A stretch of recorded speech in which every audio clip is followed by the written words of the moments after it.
So this is our second day on financial mathematics. Today we're going to be talking about compound interest. So first off, what is compound interest? Well, with compound interest, you earn interest on your original investment and on any previously earned interest. So when we're typically talking about interest being earned, it's you're adding some type of percentage onto what you originally invested, and you only use that original investment number. Well, with compound interest, every period that you earn some money, you now have a new number that you're starting with. So you're going to earn on what you originally invested plus all of the interest. So it's interest on top of interest. So these grow a little bit quicker. Well, let's go over the equation. So the equation for compound interest, we can see it written like this.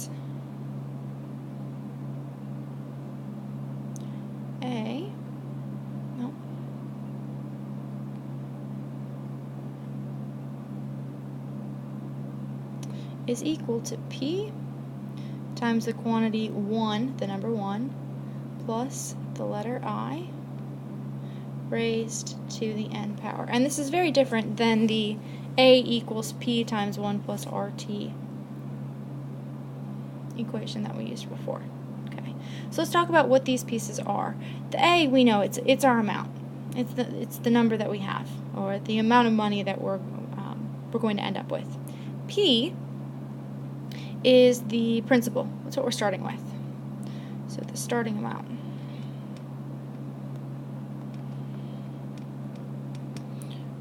Or principal.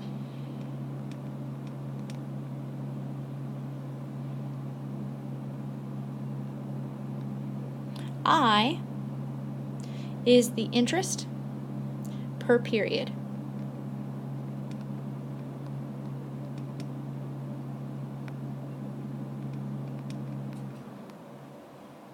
And this per period is going to be very important. It's going to come into play here. N is the number of compounding periods.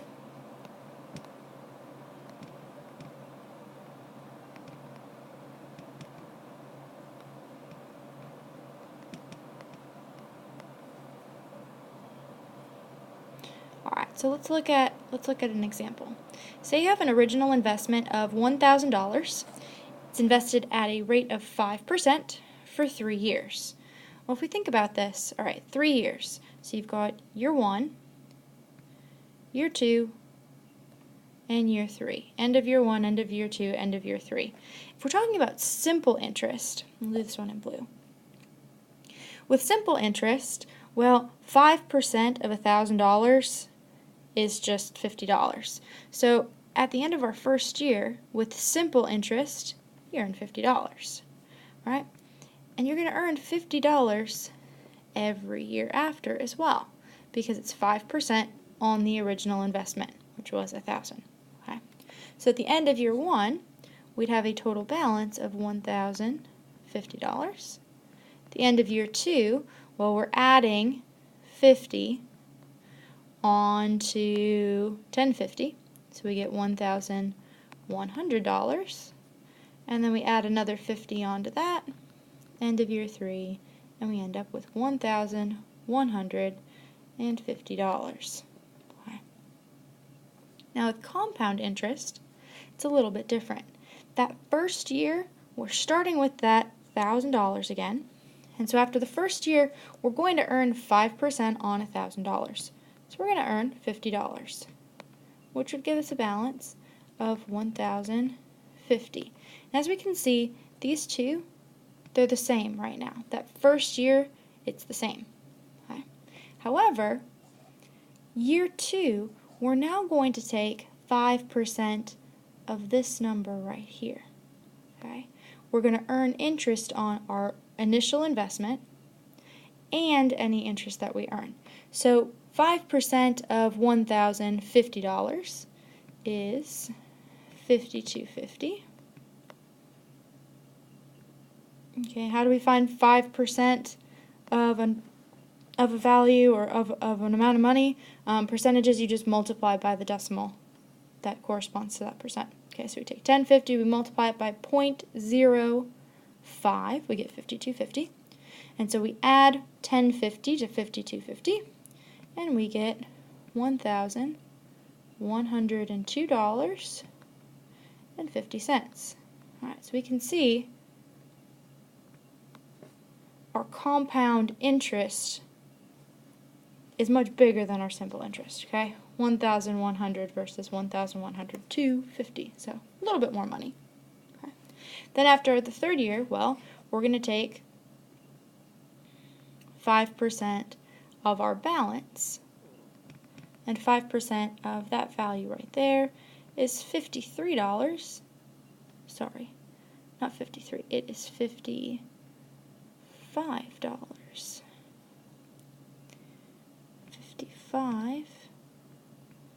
13. We add that to the previous year's balance, and we get $1,157.63.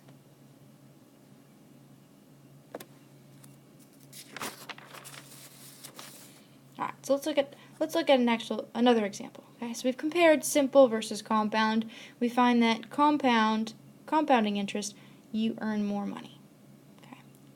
All right, so example number 2. If $7,000 is deposited in an account that pays 4% interest, compounded annually, how much is earned after 9 years? Okay, well, what do we know? What are we starting with? We're given this value here, $7,000. We're given this value here, 4%. It's compounding annually, that's important. And we've got a time of 9 years. All right, so we can write down that our P, our principal, our starting amount, is 7,000. Our I value, or our rate, is 4%. But we're going to write that percentage as a decimal, so 0.04. Our T, our time, in years, we've got 9 years. And our N, well, our number of compounding periods. What we do is we take the number of years, 9, and we're compounding annually. Well, annually just means once per year, so 9 times 1 is 9. So we've got our information. Now we need to put this information into our equation. Well, our equation we use, we wrote down before, is A equals P times the quantity 1 plus I raised to the power of N. Alright, so A equals 7,000 times 1 plus 0.04 raised to the 9th power, and we end up with 9,963.18. And multiply that out. Alright, example number 3. Okay, so if you have a $16,000 investment and that investment grows to $50,000 in 18 years, what's the interest rate? Well, I'll say if you put in $16,000, you wait 18 years, you get $50,000. That's a pretty darn good rate. That's a pretty darn good investment. So, important information, $16,000, $50,000, 18 years, and we're trying to find the interest. Okay, so what do we have? We know our P. We know our starting value is 16,000. This time, we've got an A value as well, because we know what we're ending with, or our ending amount. It's 50,000. We've got an N, right? And we've got a T, really. T is 18, but we also have that N. They're 18, same thing in this case. And I, well, that's what we're trying to find. That's what we don't know. So what we do here is, again, we take our equation, A equals P times 1 plus I raised to the nth power. And so we know A. A is $50,000. We know P, $16,000. Got the 1. We don't know I, but we do know N.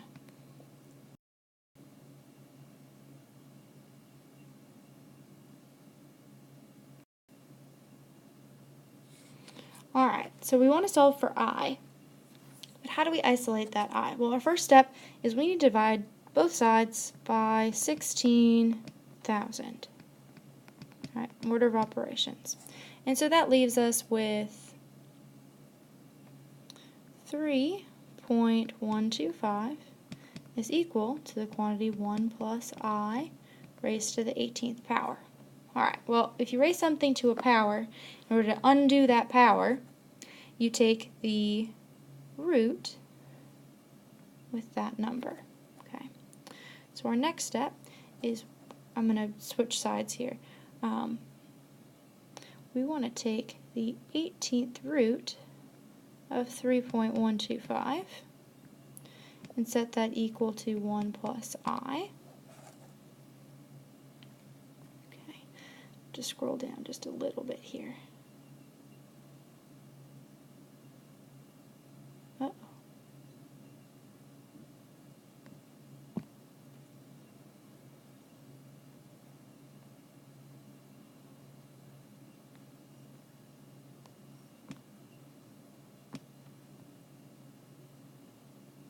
Well, that's interesting.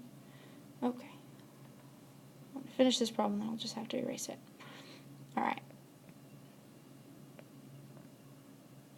1 plus I. Okay, so we take the 18th root. Right? But we still have to get I alone. We still want this I alone. So we have to get rid of this negative 1. So we can rewrite this to say I equals the 18th root of 3.125 minus 1. And if we punch that into our calculator, we get that I equals 0.06535, which, if we write it as a percent, would be 6.535%.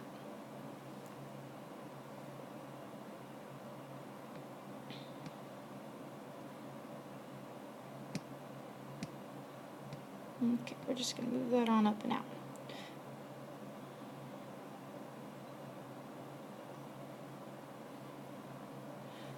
Alright, next, interest compounding periods. So we can compound interest, or we can get interest on an amount or an investment. Interest can be compounded yearly. If it's compounded yearly, we've got an n value equal to 1. If it's compounded semi-annually, means twice a year, or n equals 2.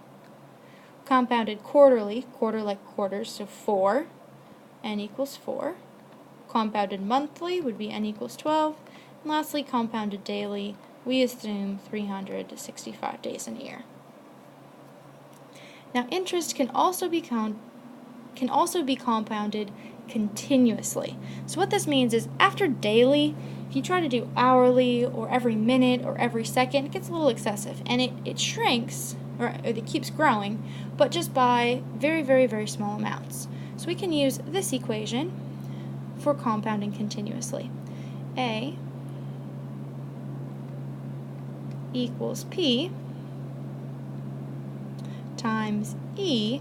Now, E is a letter. It's also a value. You can find it on your calculator. It's like pi. I think it's a second button. It should be up on top of your natural log function. But E is a number. So E raised to the R times T power. And that'll give you interest, or that'll give you the amount for compounding continuously, because you don't have an interest for there. Alright, so continuous compounding. The equation that we use for continuous compounding, we just wrote up there. Alright. Draw an arrow down there. Okay. Example number 4.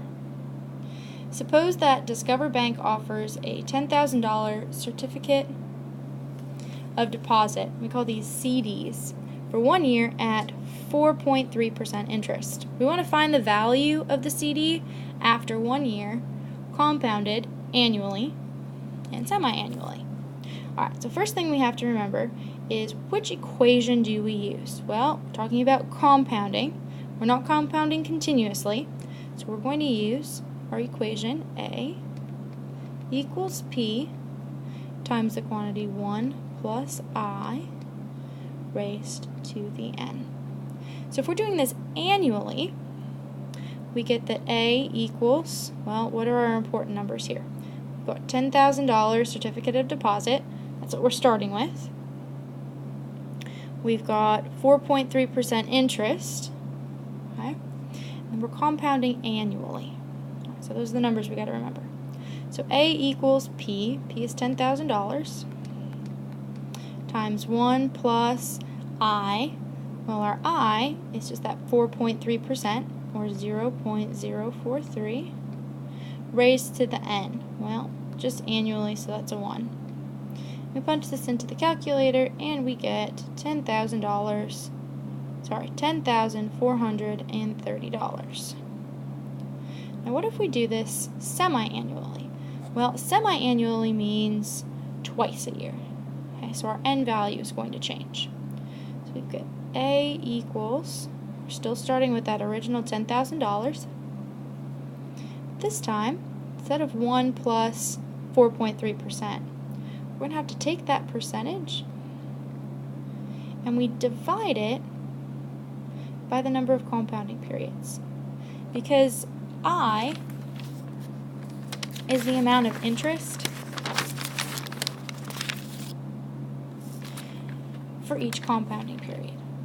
Okay? Interest per period. So we're going to divide it by 2. And then we raise it to the n, and our n this time semi-annually, so it's 2. Okay. Punch this in, we want to calculate this one, and we get that we earn $10,434.62. Alright, so we've done annually, we've done semi-annually. Let's continue on. Let's look at quarterly. Well, quarterly is going to be 4 times per year. So we got to keep that in mind. A equals, we still have that $10,000 that we're starting with, times 1 plus 0.043. Because we are compounding quarterly, this time we divide it by 4. And we're also going to raise it to the power of 4 because we have 4 total compounding periods because it's just 1 year. And after a year, we will have $10,436.98. Alright, as you can see, our number keeps increasing. The final amount that we have, it's still going up. Alright, so monthly. Same thing. A equals 10,000. 1 plus 0.043 over, well, it's monthly this time. So monthly is 12 months in a year. So we divide by 12. We also raise it to that 12th power. And we earn, or we get $10,438.58. And last one we're going to do for this is daily. So our A is equal to 10,000 times 1 plus 0.043. And this time, because it's daily compounding, we're going to divide by 365. We're also going to raise it to 365 because that is our number, our total number of compounding periods in a year. And we end up with $10,439.35. So what happens as compounding periods increase? Well, as you compound more and more and more throughout the year, you get larger and larger amounts of interest earned.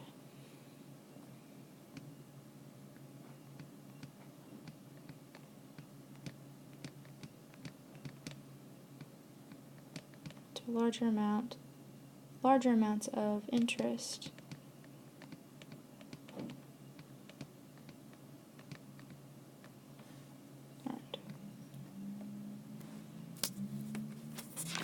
Okay, next, zero coupon bonds. Well, what are zero coupon bonds? Coupon bonds are special types of bonds where the investor doesn't receive payment during the life of the bond. They just receive a single payment when the bond matures.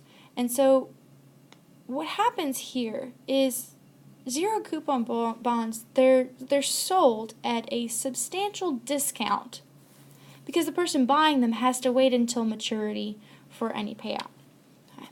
Now with zero coupon bonds, interest is compounded semi-annually, so twice a year. Okay, but it's interesting to note they are sold at substantial discount.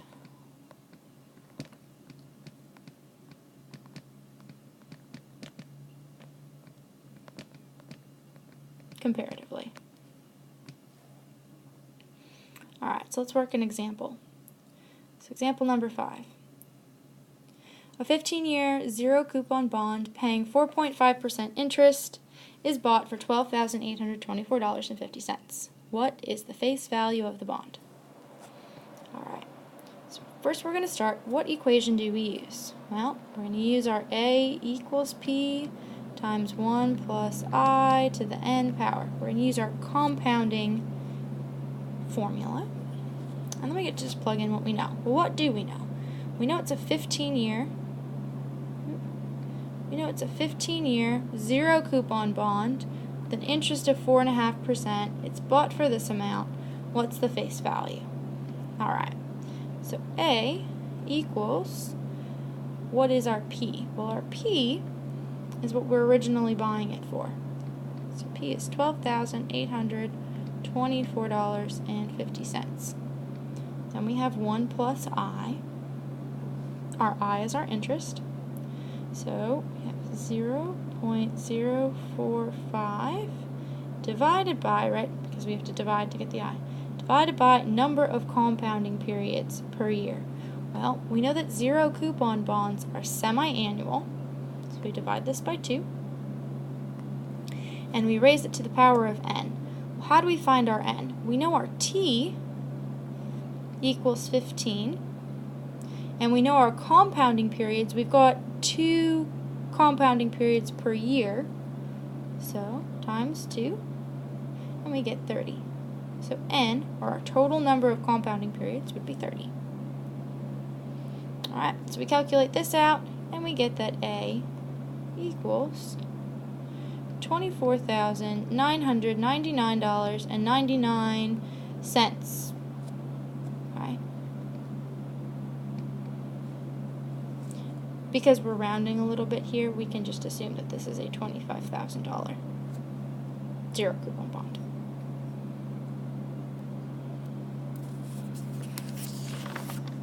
Alright, next new term has to deal with something called the effective rate, or APY. Alright, so you hear about APR and APY. Well, APY, or the effective rate, which we denote as R sub capital E, is the annual compounding rate needed to produce the same amount of interest in 1 year as the nominal rate does with more frequent compounding. Alright, so what do I mean by that? Well, let's start with our equation. Our equation is R sub E, right? Our APY, or effective rate, is equal to the quantity 1 plus R over M raised to the M power minus 1. Where this right here, this M value, or this M value, is simply the number of times per year.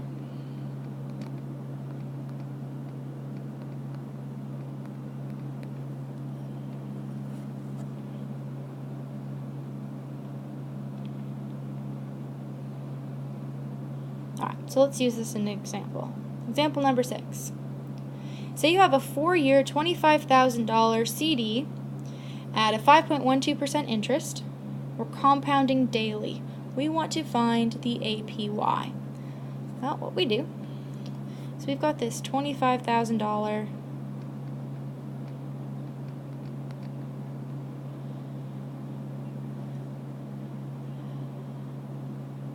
at RE compounded annually. Alright, we want to set that equal to a $25,000 investment at 5.12% compound daily.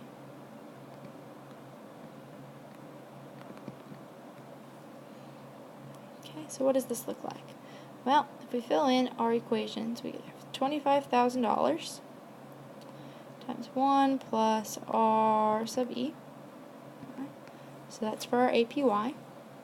On the other side, we have $25,000 times 1 plus, okay, here's our I values. We take 0.0512, we divide it by the number of compounding periods in a year, 365, and we raise it to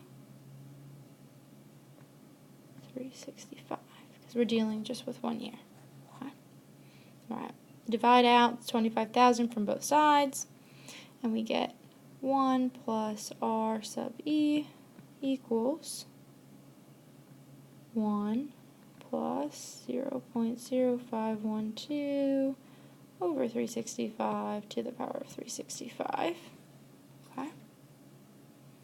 Then we just subtract 1 from both sides, and we get R sub E equals 1 plus 0.0512 over 365 raised to the power of 365 minus 1, which is equal to 0.0525. And so our APY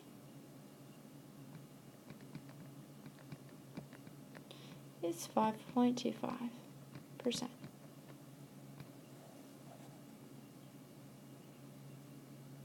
Okay, we talked about finding present value for simple interest. Now we're going to talk about present value for compound interest. The equation that we use is P equals A over 1 plus I raised to the nth power. Okay. Another way we can write this, if we don't want to use it with a fraction, we can say P equals A times 1 plus I raised to the negative n. Because rules with powers, if you've got a negative power, it means it really just belongs to the denominator. Alright, example number 7. Number 7, suppose that you could purchase a calculator for $100 today.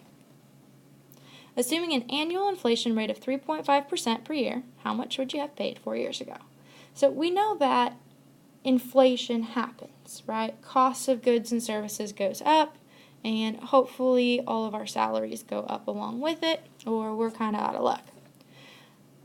How can we use this idea of compound interest to kind of backtrack and see, all right, if I would have bought this thing 4 years ago, how much would I have paid? Okay. So we want to think of the price 4 years ago as the present value price.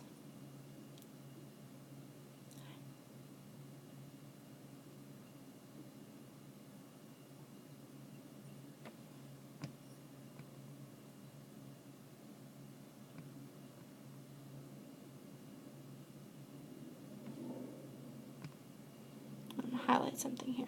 Okay. So our present value. We want to think of that $100 as this amount, right? So present value versus the amount now. Okay. Alright, so let's scroll back down. So what we're going to do here, we're going to use this equation P equals A over 1 plus I raised to the n. Right. Now if we fill in what we know 4 years from now it's going to be $100. Right. But we want to find what it was 4 years ago. So we have 100 divided by 1 plus 0.035 raised to the 4th power. Okay. I'll punch this in the calculator. and we get 87.1442. So 4 years ago, our calculator cost $87.14. Okay. And lastly, in summary, we have just a quick list here, a quick reference list of all of the different letters or all the different symbols we use and what they really mean. So definitely keep this handy. And our summary of the equations. So we're just going to write all the equations out in one spot, so you have everything in one spot. You don't have to go digging for it. So simple interest, what we talked about last class, you have that A equals P times 1 plus RT, and you have that P, or the present value, is simply equal to A over 1 plus RT. Okay, if you can remember one of these and you can solve a literal equation, you can always flip them back and forth. Alright, that's simple interest. Then we have compound interest. With compound interest, we have that A equals P times 1 plus I to the power of n. Okay. Which means our P value is going to equal over 1 plus I to the n. But we could also write this as P is equal to A times 1 plus I to the negative n power. And we talked about APY, our effective rate, and that is equal to 1 plus R over M raised to the m power minus 1. And lastly, we have compounding continuously, which we're going to put under compound interest because it is compound and not simple. Okay. Compounding continuously. And that equation is A equals P times E to the RT.